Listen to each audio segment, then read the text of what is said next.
Assalamualaikum warahmatullahi wabarakatuh. Alhamdulillah kita bertemu kembali pada kesempatan yang memang kita rancang untuk membahas tentang bagaimana cara menganalisis kalimat. Bersama saya Agus Mulyanto yang biasa dipanggil Kang Amul atau Pak Amul. Baik, kita mulai.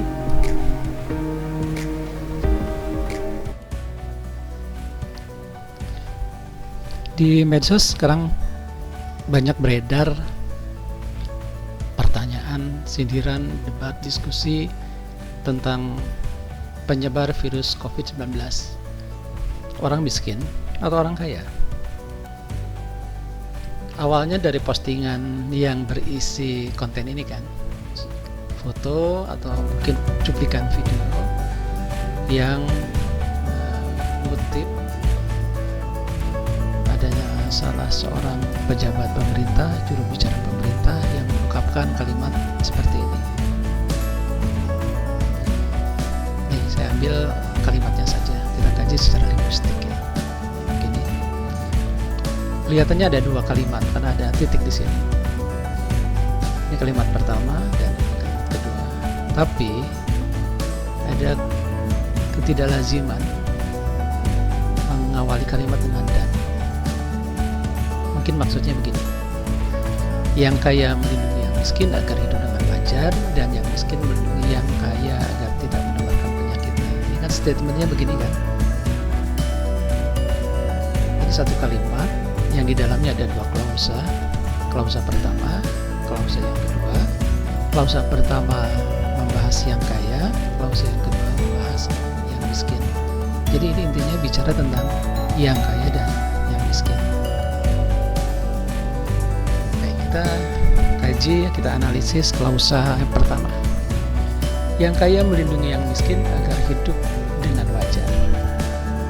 Kita lihat ini sebagai satu bagian yang kita sebut dengan subjek. Ini pembicaraan kita, inti pembicaranya yang kaya. Konsep yang kaya itu seperti apa? Ya, orang yang punya harta, berkecukupan gitu ya, kurang lebih. Subjeknya yang kaya, predikatnya melindungi, ini verba menyatakan aktif. Orang yang kaya melakukan tindakan aktif dengan perbuatan melindungi. Siapa yang dilindungi? Objeknya adalah yang miskin. Tujuannya apa? Agar hidup dengan wajar. Yang wajar itu yang kaya atau yang miskin? Nah, ini lebih dekat ke yang miskin. Bagaimana cara melindunginya? Apa yang biasa dilakukan orang yang kaya sih? Saya sih melihatnya begini. Yang kaya itu melindunginya dengan cara tidak keluar rumah. Apalagi jika baru pulang dari luar negeri. Yang di luar negeri itu yang sudah terjangkit atau kondisi penyebaran virusnya lebih parah dibanding negara kita. Bisa tidak keluar rumah orang kaya kan? Segala persediaan kehidupan minimalnya sudah ada di rumah.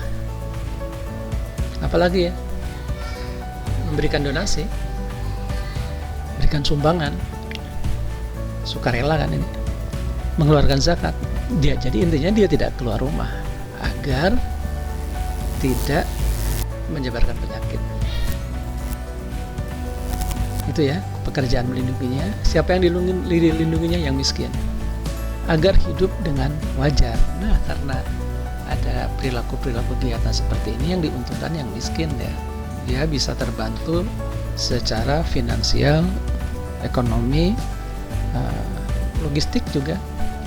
Karena ini yang lebih memerlukan bantuan logistik, sedangkan ini secara logistik sudah siap.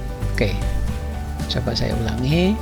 Subjeknya yang kaya, dia melakukan kegiatan melindungi. Siapa yang dilindungi? Yang miskin, agar hidupnya wajar. Siapa yang agar hidupnya wajar? Yang miskin, sebagai akibat dari yang dilakukan oleh yang kaya. Yang kaya baru pulang dari luar negeri, tidak keluar rumah.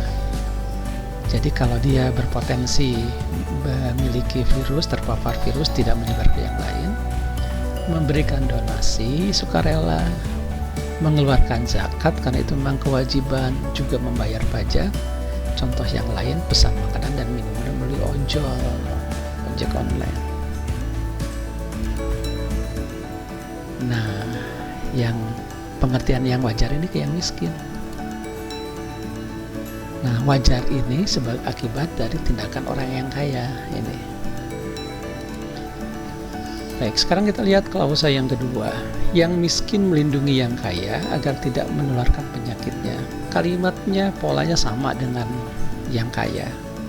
Ini subjeknya, yang miskin. Apa yang dilakukan yang miskin? Kegiatan melindungi, kegiatan aktif nih, melindungi. Yang kaya objeknya. Jadi kegiatan ini ditujukan kepada yang kaya agar tidak menularkan penyakitnya. Pertanyaannya, penyakit siapa ini? Oke, ini kurang lebih begini penafsiran saya. Yang miskin melindungi yang kaya. Caranya, ya kalau yang miskin kalau di rumah saja makan apa?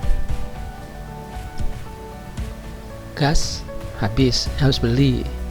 Persediaan tidak ada, ya harus keluar rumah. Ya, dengan tetap bekerja. Dengan menjual jasa mengantar pesanan orang kaya. Kan orang kayanya di rumah tadi. Dia tidak bisa keluar dan tidak berkeinginan keluar menjaga kesehatannya kan. Berjualan. Kita perlu makanan kan? Makanan mesti kita beli. Dari siapa kita beli makanan? Dari yang berjualan. Nah, siapa di dalam kondisi seperti yang masih mau berjualan? Mohon maaf, orang-orang yang dalam kondisi miskin, dia harus mencari nafkah dengan berjualan. Ada juga yang bekerja membersihkan sampah tanpa bermaksud menghinakan. Dia orang miskin, cara melindunginya mulia dengan pekerjaan-pekerjaan seperti ini. Melakukan penyemprotan misalnya, bisa saja petugas ya. Tapi orang yang miskin jika ditawari melakukan ini akan mau. Pergi ke pabrik misalnya, teman-teman kita yang masih kerja di pabrik kalau tidak salah masih bekerja kan, atau mungkin nanti juga terkena kebijakan lockdown itu, karantina. Oke, saya ulangi lagi ya. Jadi yang miskin, subjek yang kita bicarakan di sini, dalam klausa ini, kegiatannya melindungi. Ini contoh cara-caranya dilakukan terhadap yang kaya agar yang kaya ini tidak menularkan penyakitnya. Jadinya di sini menurut saya adalah orang kaya yang berasa, yang punya potensi pergi ke luar negeri. Itu penafsiran saya terhadap analisis dilihat dari aspek linguistik. Tidak saya kaitkan dengan konteks yang lebih luas, apalagi politik. Apa pendapat Anda? Semoga kita semua dalam keadaan sehat, tetap beraktivitas, dan bisa memberikan manfaat pada yang lain. Assalamualaikum warahmatullahi wabarakatuh.